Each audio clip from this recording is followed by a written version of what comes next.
the Mach-E does not have a spare tire. So you're going to want to get something. Fix tires if you ever have a flat. That's what this guy is for. And this is from BT Tool, T-O-O-L-L. And inside, you're going to find all the tools you need to repair a tire puncture. Just going to go in the hole good enough for the sticky bit. There's one of your applicators, I think. Yep. And with many extra tire repair fillers.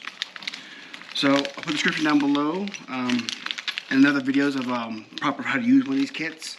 So check out the link below.